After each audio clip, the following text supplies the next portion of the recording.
आगे बढ़ने से पहले जिन्होंने चैनल को सब्सक्राइब नहीं किया है वो सब्सक्राइब कर ले ताकि कहानी की पहली अपडेट आपको मिलती रहे।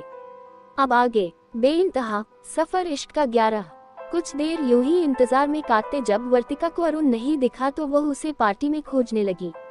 योगेश उसे डांसिंग फ्लो में किसी अन्य लड़की संग झूमता दिख गया पर अरुण उसे कहीं नहीं दिखा।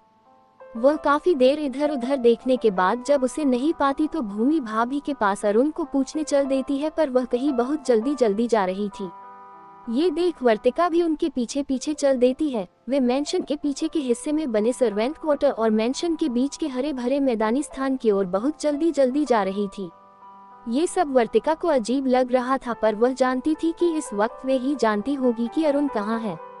मेंशन के पीछे के हिस्से में ही डॉग हाउस बना था जिसके आगे पीछे काफी हरा भरा स्थान था। वही उसे बडी के साथ किसी की परछाई दिखी जिसके पास आती हुई भूमि जल्दी से कहती है, मुझे पता था तुम यही मिलोगे अरुण, सब वहाँ तुम्हारा इंतजार कर रहे हैं, कुछ और देर तो रुक जाते।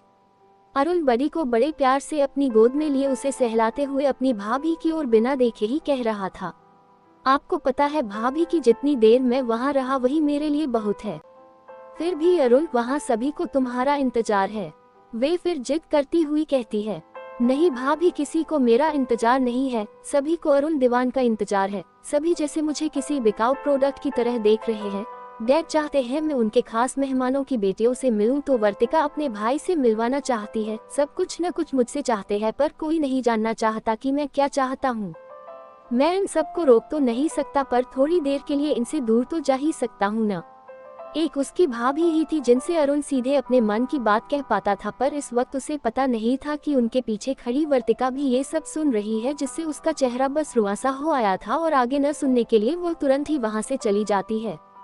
भूमि अरुण की तकलीफ समझती थी। देखा जाए तो इस दिखावे से वह भी कभी कभी ऊब जाती पर उसके ऊपर इस परिवार की नैतिक जिम्मेदारी थी तो कैसे वह इन सब चीजों से आसानी से पल्ला झाड़ लेती।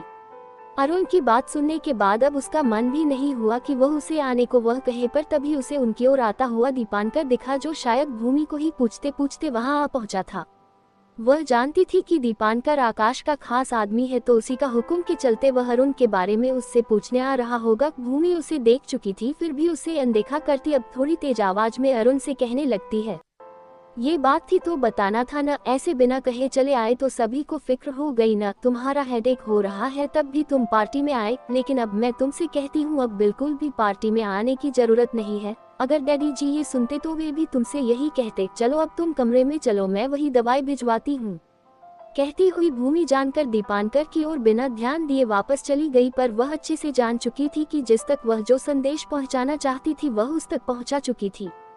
दीपांकर को भी अब कुछ कहते पूछते न बना तो वह भी चुपचाप वापसी की ओर मुड़ गया।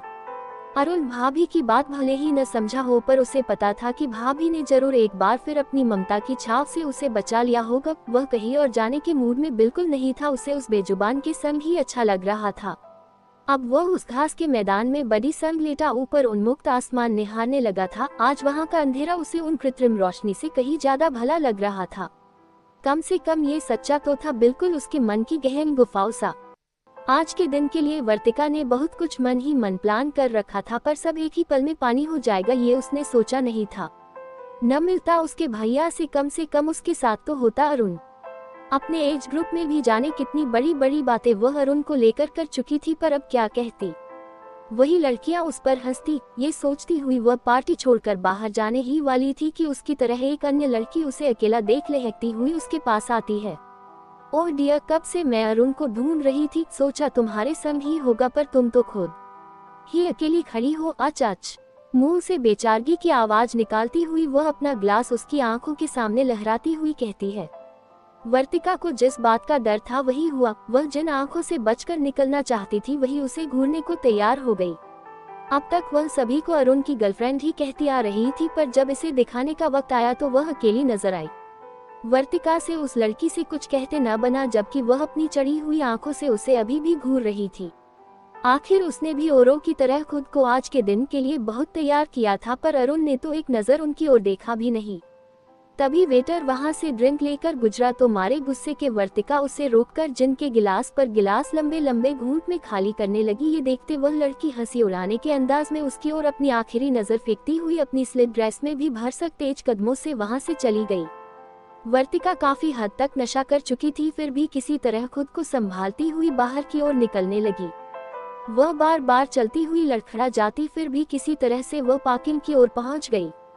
सेल्विन रंजित का सबसे भरोसे वाला आदमी था। वह उसका ड्राइवर नहीं था, पर रंजित के लिए वह सब कुछ बन जाता था। पूरा भरा पूरा मसल्स वाला वह जवान लड़का था। वह पिछले कई सालों से रंजित का सबसे विश्वस्त आदमी था, इसलिए कई बार वर्तिका को वह उसके भरोसे छोड़कर अपनी बहन की सुरक्षा की ओर से वह आश्वस्त हो लेता। सेल्विन दूर से ही वर्तिका को देख लेता है, जिससे वह दौड़ता हुआ वर्तिका की ओर आता, उसे संभालता हुआ कार की ओर ले जाने लगता है।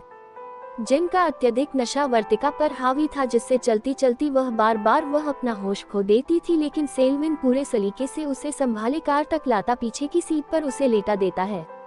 कार अब रंजित हाउस की ओर चल दी थी। तभी वर्तिका कुछ होश में आती हुई धीरे से सेल्विन को पुकारती हुई उसे घर जाने के बजाय समंदर किनारे चलने का निर्देश देती है। निर्देश का पालन करता सेल्विन उसे समंदर किनारे ले चलता है।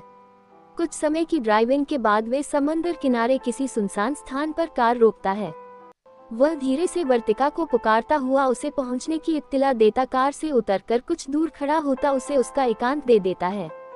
वर्तिका कार की खिड़की से भरा पूरा गहरा नीला आसमान देखती है, साथ ही खामोश समंदर की आवाजों का शोर भी उसे सुनाई देता है, लेकिन नशे की वजह से वह बाहर निकलने की हिम्मत न कर सकी, जिससे वही बैठी बैठी चिल्लाकर अरुण का नाम लेती फूट फूट कर रोने लगती है। वह घर जाकर अपना दर्द बहाने के बजाय इस एकांत में उसे खाली कर देना चाहती थी, ताकि अपने भाई से वह अपनी हालत छुपा सके। कुछ दूर खड़े सेल्विन को उसकी आवाज मिली, पर वह इससे निर्लिप्त बना चुपचाप खड़ा रहा। कुछ देर तक रोने के बाद जब अचानक आवाज शांत हो गई तो सेल्विन समझ गया शायद वर्तिका सो गई होगी। वह वापस आता उसे देखता है।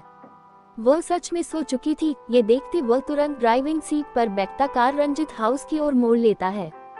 क्या वर्तिका का दर्द उसका भाई जान पाएगा? आगे क्या करेगी वर्तिका, जानने के लिए सुनते रहे बेइंतहा। कहानी पसंद आने पर लाइक करें और अपने मित्रों से साझा करना बिल्कुल न भूलें। धन्यवाद।